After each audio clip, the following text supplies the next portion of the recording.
Hi there. Today we're going to find out about the causes for bags under our eyes. Let's get started. The mild swelling or the puffiness that appears under the eyes, these are called the bags under the eyes because they look like bags. Now the reasons for this, it can be divided into two. Number one is fat-related reasons. Number two is non-fat-related reasons. Let's get started with the fat-related reasons. The fat-related reasons can further be divided into age-related reasons and non-age-related reasons. Let's start with the age-related reasons. Collagen is a protein which is found in a body and it holds the cells together. They hold the cell. It's like the glue that holds all the cells together. It keeps our skin firm. As we age, the amount of collagen in our body reduces. And when the collagen reduces, the skin starts to sag because the protein, the collagen that is holding all the cells together, the amount of it has reduced and so the structure gets shaken and the skin starts to sag. As the skin starts to sag, the fat are underneath the skin, it starts to extrude because there is not much collagen to hold it together in its place. So this fat extrusion is also called fat prolapse. This fat prolapse, this fat extrusion is what looks to the naked eyes as some bags. It's a fat accumulation under our eyes and that looks like bags under the eyes. So that's the age-related reason. Non-age-related reason, that's just the composition of our face. It's the structure of the eyes, the position of the fat under the eyes. There's not much we can do about it. We're born with it and it could also be hereditary. There's no skincare product that can change that. Some people do opt for some surgery to fix this non-age related case, which is basically the composition of your face. So the fat-related reasons for the bags under our eyes are either age-related or non-age-related. Now let's move on to the non-fat-related reasons for the bags under the eyes. The non-fat-related reasons are basically fluid retention under the eyes. So if we understand why the fluid gets retained or accumulated under the eyes, we can fix the problem. We can kind of understand, oh, this is the reason why it's happening. So what do we do for that? Before we get into the causes for the fluid retention, one quick thing I would like to mention is the skin under the eyes, it's the thinnest. It's very thin. It's the thinnest than any other skin in our body. And under the eyes, we've got a lot of blood vessels. There's a lot of activity happening under the eyes. And since the skin is very thin, all these blood vessels, if there's any fluid retention, any accumulation of any fluid or anything abnormal happening, it gets very easily visible to the naked eye. So that's a point to bear. And the second point to remember is because the skin under the eyes is so thin, the area under the eyes is very sensitive. We might be exposed to the same thing in another part of body, but the other part of bodies might not react so quickly as the skin under the eyes. It's very thin and so it's super sensitive. So these are two things. Now let's get into the reasons for fluid retention or the fluid accumulation under the eyes.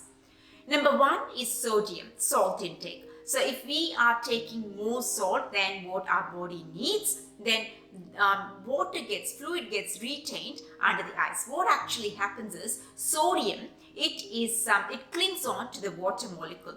So when we have more salt than that's required, the salt, which is sodium, it clings on to the water molecule, all the fluid, it clings on to the water molecule and the water is everywhere in our body. And once it actually clings onto the water molecules, the flow of this water reduces. As the flow reduces, it just gets accumulated. It gets accumulated in different parts of the body, but under the eyes, it is much more noticeable. So the sodium clings onto the water, reduces the flow of the water. So water just kind of, the flow is reduced and so the water is retained in different parts and under the skin, it's more visible. That's number one. Number two is when we cry. When we cry, what happens is the tears that come out that's pumped out from the tear ducts, they are less concentrated, meaning the amount of sodium in it is less and the amount of water is high. Now there's already fluid around the eyes. The fluid around the eyes, that's highly concentrated, meaning the sodium is more and the water is less. So when the tear duct starts pumping tears, whether it's happy tears, sad tears, doesn't matter. When it starts pumping tears, now these tears, the water, it's less concentrated, and the water around the eyes and the surrounding area is high concentrated. Less concentrated, high concentrated, osmosis happens. Osmosis is a phenomenon that we studied way back in our science lessons in school. So basically, in summary, what osmosis is, when there is low concentrated and high concentrated solutions, water from the low concentrated solution moves towards the high concentrated solution. So water from the tears, which is pumped out from the tear ducts, it moves to the high concentrated solution. Once it gets there, what happens is all the sodium that's there in the high concentrated solution, it clings on to the water molecules, and because it clings on, the flow of this fluid is reduced. Once the flow is reduced, it just gets accumulated. This is of course temporary. Over time, the flow is brought back to its normal speed and the water just goes away, but until then it just flows, until then it just is accumulated. The flow is reduced and it slowly goes where it needs to go, and it's accumulated, and this accumulation because the tears is from the eyes, so the accumulation is around the eyes, and this is visible to the naked eye as bags because it's fluid retention. And another reason is lymph. Lymph is a fluid which carries bacteria to lymph nodes. Once it gets to the lymph nodes, the bacteria gets destroyed. Now, as we age, this lymph, it becomes a bit sluggish. Once it becomes sluggish, what happens is its flow reduces. As its flow reduces, it gets accumulated. It just slowly goes, and as the flow is reduced, it's thick, big, so it takes forever for it to go, and so it's accumulated in parts. It gets accumulated in different parts of the body, but under the eyes, it's much more visible again because the skin is so thin. And the next thing is lacrimal glands. These are the glands which secrete some kind of fluid inside our eyes, and they're constantly secreting this fluid, and this fluid is helpful because it lubricates our eyes and also cleanses the eyes.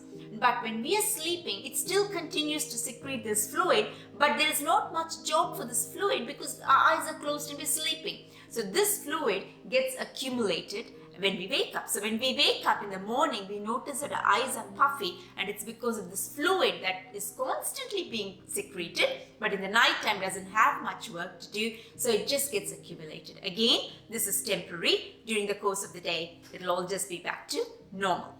Then we've got allergies. So whenever, like we already mentioned, the area around the eyes is highly sensitive. Now we could be allergic to some ingredients that touch our eye area, or some pollution, or the hay fever. So when we are allergic to something, our body produces something called histamine, a compound called histamine.